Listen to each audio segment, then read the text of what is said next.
Well, are we live? Okay, I think we're live now. So, I don't know if anybody's tuned in yet or not. This is the first event that I've actually done. I scheduled one once a long time ago, but something came up and I ended up not doing it. Uh, Good chance I just like chickened out on it. Hard to say. I am not much on public speaking, which may be surprising since I'm a teacher, but whatever. I'm also not a great reader out loud. That's why I have somebody else narrate my audiobooks. Really can't tell if anybody's here. So maybe I'm just reading to myself. Anyway, I decided to do this partly for something to do, partly for, book promotion, because, I'm not selling enough books to quit teaching. Hint, hint. So I thought about which story to read, and I decided to go with one called A Drink from the Springs. It originally appeared in this magazine. Ooh, there we go. Terminal Fright. This was the January-February issue of 1994, issue number 2. The cover price in the United States was $5, and it cost you $7 in Canada. Has a nice wraparound cover. Get it all in there straight. I shared the table of contents with only 7 stories. Craig A. Strickland, Onk Krisky, me, Terry Campbell, Kat Ricker, my friend Charlie Jacob, who sadly is no longer with us, and Gary Lynn Morton. That wraparound cover was by Bruce Hunter. My story is on page 13.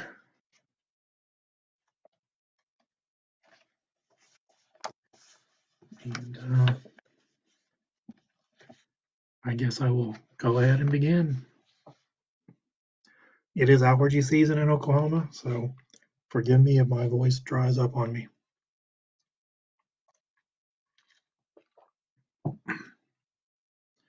A Drink from the Springs. Ben Redding leaned forward in his saddle and spat over the bank of the dusty Black Bear Creek. The dusty spittle was the only moisture covering the sun-cracked bed of the small, winding waterway. He lifted his stained hat and swiped a sleeve across his sweaty brow as a gust of dry, dirty wind swept through the tall prairie grass. "Reckon Boggy Creek and Skeleton Creek be bone dry too," Frankie, the younger of the 2 cowhands, said. "Likely," Ben answered. He looked toward the sun. "About 4 hours of good light left. You better head on back and tell the boss the creeks are dry. I'm going on ahead to see if the Salt Fork River has any water." "That's a good 40 miles," Frankie announced. "Yep. The herd'll probably still be close to the Cimarron. You can get there in time for supper." "The Cimarron," Frankie snorted. "Nothing but a damn mud hole." "Tell Will I'll be back late tomorrow. He might want to move the herd a little to the west, try to hit the lake and the Salt Plains. We'll lose a lot of beef if we have to do that." There was a moment of silence as the 2 men looked at the dry creek bed one more time. "Better go now," Ben said, then urged his horse down the bank and across the bottom of Black Bear Creek. He heard Frankie turn around and start back the way they had come. "Kid talks too much," Ben told his mare as they climbed the opposite bank. He pushed her into a trot and began covering ground on the parched earth of the Indian Nation, heading north. He found Skeleton Creek just as the sun was leaving the sky. Except for a very few stagnant, shallow puddles, the creek was dry. Ben made camp for the night, keeping his rifle tucked up close to his body in case the redskins came to investigate him. He knew it wasn't likely. This was Cherokee country, but there had been bands of marauding Comanches reported back at the fort. At daybreak, he was back in the saddle and moving steadily across the changeless countryside. His throat begged for the last drop stored in his canteen, but he ignored it. His bowels, however, couldn't be put off any longer. At the closest growth of brush, he slid off the mare's back and hurriedly dropped his trousers.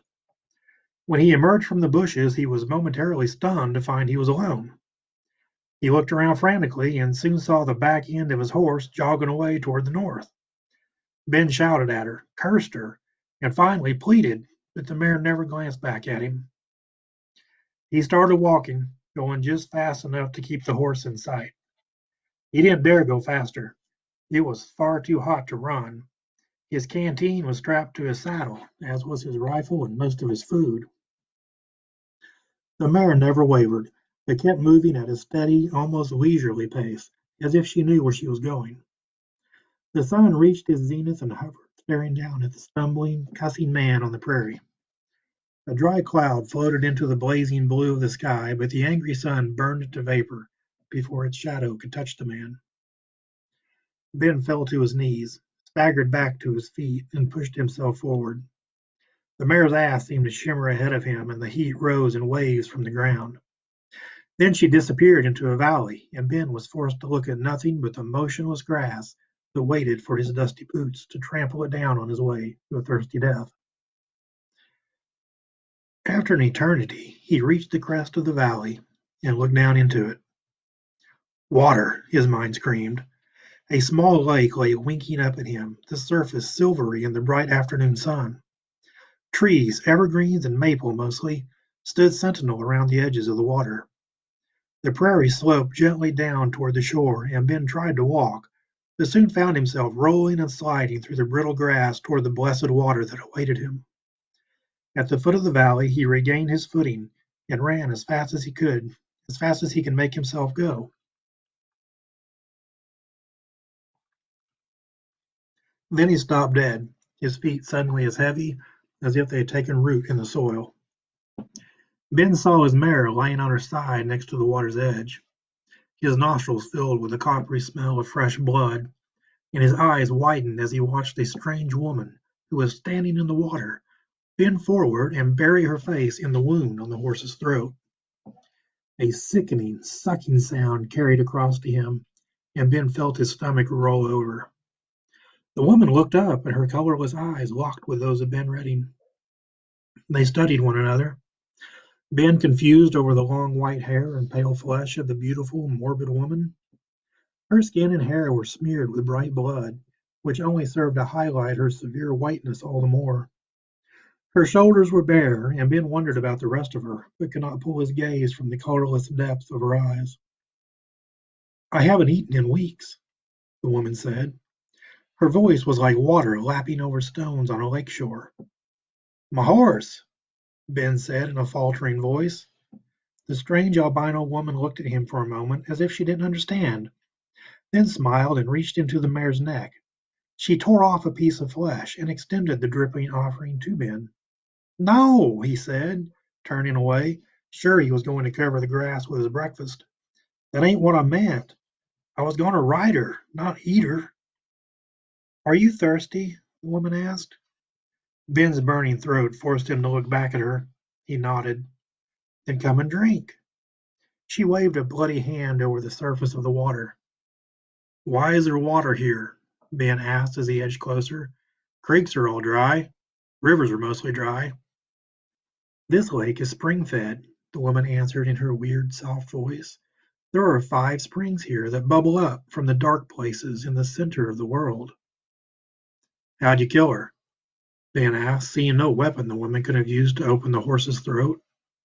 "It wasn't hard," the woman laughed. "I was hungry." "Aren't there any fish in there?" "No, no fish." "Not poison, is it?" She laughed again, but gave no answer. "Maybe you'll swim with me?" she asked. She raised herself from the water, revealing her ample, snowy breasts. Ben stared in fascination at the round, pale nipples, and couldn't help but let his eyes travel down her belly to where the water licked at her navel. He loved a woman with good legs, and tried to take advantage of the crystal clear water to catch a glimpse of what waited below her waist. But curiously, he saw nothing at all. "Come closer, come into the water," she said in a seductive whisper. Ben's eyes slid from her beckoning bloody hand to the corpse of his horse. He broke from his position so suddenly he startled himself. He snatched the canteen from his saddle and ran for a stand of thicker trees, his free hand gripping the butt of the revolver at his hip. He heard the woman's eerie laugh ring out behind him as he entered the shade of maples. He tried to slow himself. Ben Redding was a man accustomed to the dry plains. He knew how to ration a small portion of water to last for days and days. But the canteen was soon empty, and he found himself running his tongue around the inside of the opening to catch the last hint of moisture. Finally, he dropped the container and peered out of the trees. The woman was gone. Only the leaking body of his horse remained by the shore of the lake. Ben waited in the trees until nightfall, arguing with himself about the grounds for his irrational fear. His mind knew that the woman in the lake had just been a little touched, as the Indian said, but his heart insisted she was something more, and that she was waiting for him, eager to taste him the way she had his horse.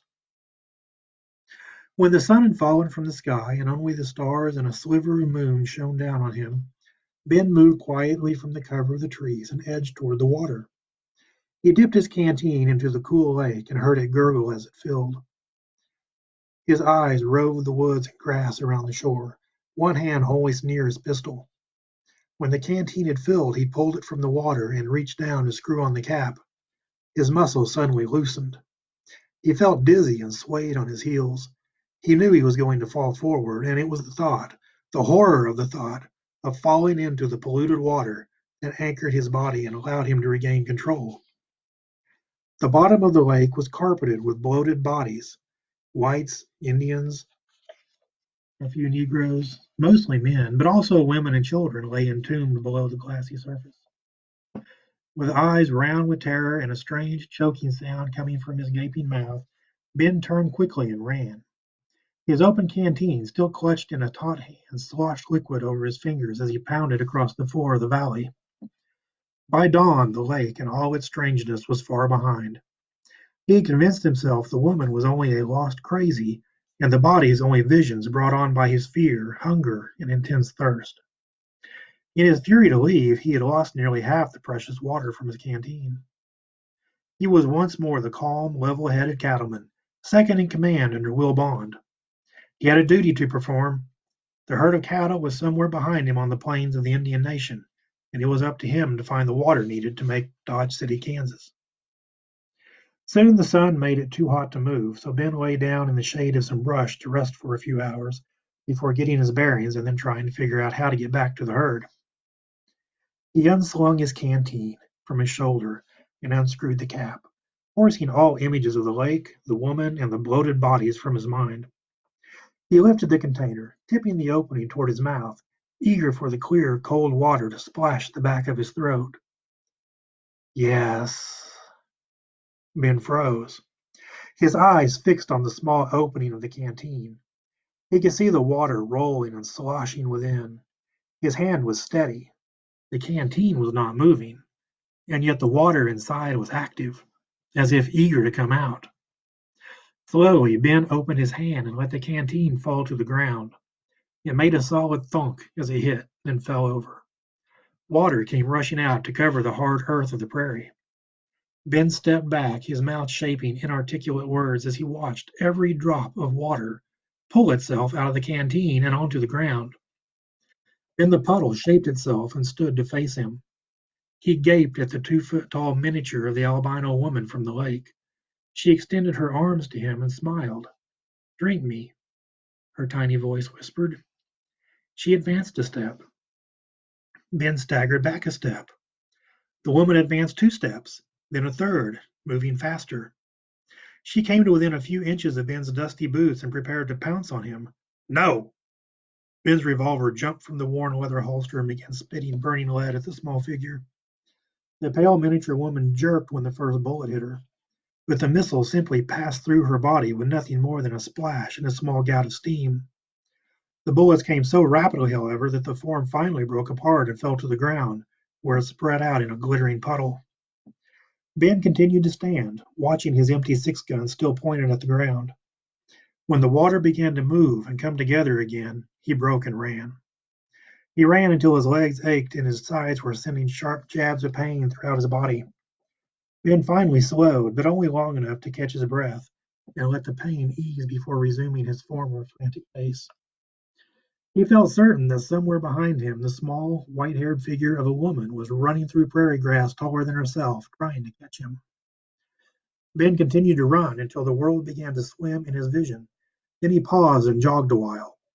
He heard a rustling noise behind him and immediately broke into a run again. Within a few paces he stumbled and crashed to the ground. His eyes rolled up and he knew nothing for a long while. When he awoke, it was to the sound of cattle lowing and shuffling somewhere close by. Ben heard a horse snort and stamp less than 10 feet from where he lay in the shade of a covered wagon. A shape bent over him, blocking out the noon sun, and Ben shrank away. "You awake, Ben?" The voice belonging to the shape was one he recognized, a male voice, the cook. "Zeb," he croaked. "That's right," the black-bearded cook grinned, then straightened. "Well, he's awake now." Zeb leaned back down and offered a dipperful of water. Ben hesitantly took the dipper in a trembling hand. "From the barrel?" he asked, his eyes flicking to the container fastened to the side of the wagon. Zeb nodded. "It's getting mighty low. Men don't get no more'n a dipperful a day." Ben drank, the whole while listening for a voice in the water. "Ben, you okay?" The tall, lean form of Will Bond stood before him. The trail boss hunkered down to a squatting position and studied Ben with his sun-faded blue eyes. "I guess I've been better." Ben tried to grin. Will only nodded. "Did you find any water? We need it bad." Ben couldn't answer at first. Finally he turned his face away and said, "No, I didn't find any water." "Ben, what is it?" Will knew he wasn't getting straight truth from him. "I found water." Ben looked at his boss, but we can't go there." "Why not?" It it Ben looked into the weathered face and knew he couldn't explain the woman. "It's poison, Will. It killed my horse." The trail boss looked at him for a long while, then finally nodded. "Okay. I'm gonna have to ride out. I sent Frankie looking for water again when we found you yesterday evening. If there's a poisoned pond out there, he won't know it's bad till he drinks it." "I'm going with you." Ben forced himself to his feet. Both Zeb and Will protested, but Ben insisted. "If I hadn't been asleep, I could have warned him. And I know where it is. I can tell you if it's the right place.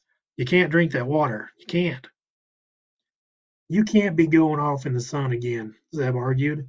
Ben ignored him and went to the horses. He picked one out and borrowed its saddle. He was ready to ride when Will was. "He started back up the trail you left," Will said, spurring his mount out of camp. Ben followed. The heat was incredible, and soon Ben found himself licking his swollen tongue across cracked lips as he swayed in the saddle. Only his determination to keep anyone from finding and drinking from the spring-fed lake kept him going. They found Frankie near dusk. What was left of the young cowhand was lying face down in the sod. He was nothing but a broken skeleton, recognizable only by the torn clothes he wore. Both men bent over the heap, Will lifting a dusty, broken rib bone. "Marrow's going right out of the bones," he said in an awed voice.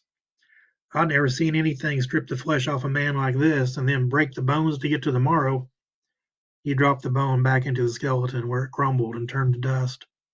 He stood and glanced around as if looking for the killer, but not expecting to see anything. "Ain't that your canteen?" Slowly Ben turned and looked into the grass behind him. His canteen lay uncapped and empty, but not in the same position he'd left it. He had a sickening image of the water woman crawling back into the container and waiting until some poor fool found it and took a cool drink. Ben looked back to the skeleton. Where is she now? "Something's moving over there," Will announced. He started forward, his pistol in hand. Ben followed, his own gun drawn, though he had doubts about its effectiveness against what they would find. The two men moved cautiously toward where the tall grass was rapidly parting as something moved away from them. They separated and advanced quickly on the thing, one on each side, until they were level with the shifting grass. Then they closed on it.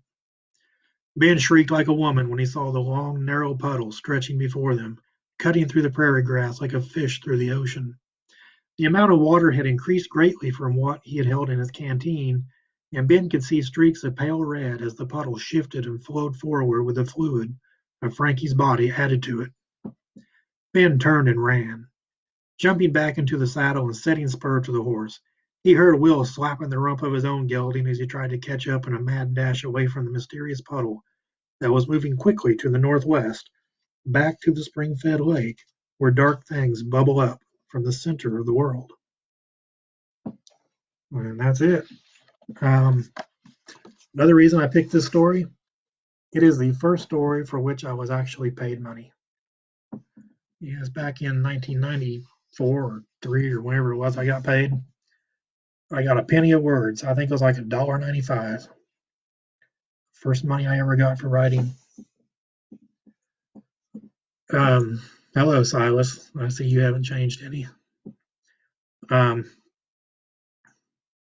Anyway, sorry, some Crooked Oak flashbacks. Yeah, first story I got paid for. The influences. Before, I started in horror, I read a lot of fantasy, and I'd read some story about some kind of water white, and so that was a big influence. And then going back even further than that, the first kind of stories that I really loved were westerns. I mean, I grew up on John Wayne westerns. I can remember once laying in my bed crying because there was a John Wayne western on TV, and I didn't think my parents would let me be up so late to watch it. Because this was back in the day when most houses only had one TV and 4 channels. So, obviously, Terminal Fright, no longer in existence. Too bad. That story is available in my book, God of Discord. You can also buy the story itself for like 99 cents, for a Kindle read. So, that's about it. I'm gonna look at the comments real quick. Hey, Ken. Now there's a guy who can read. My book, You Want to Do What? Things I Learned as a Teacher, will be out in audio really soon. Ken is the one who narrated that one for me. Jonathan, I don't think I would be welcome back at Crooked Oak. I do miss some of you guys, though. Isaac, I've had a mullet in the past. I'm not going to go down that road again. I also had I've also had perms. It was the 80s. Silas, I will not be reading porn. I do not have anything appropriate to say to Miss J. And there's Silas's sister, Mackenzie. I miss you too. There's no justice. Marilyn, I'm glad you enjoyed it. Thank you. Silas, there's nothing free. Nothing. Except maybe that stimulus check from Sugar Daddy Trump. Maybe. Hi, Tricia. I kind of miss the long hair too. However, there's some missing back there. And when it's long, it just looks even worse. So I guess that's the reading for tonight. Thank you all for coming. Honestly, I am shocked that anybody showed up. So I do appreciate that. Sorry I am not a good reader. It is what it is. I enjoyed it though, and maybe we'll do it again next week. So y'all take care. Have a good night. Stay inside. Stay away from people. Wear a mask if you go outside. It's not every day you get to wear a mask outside and not be weird. Bye.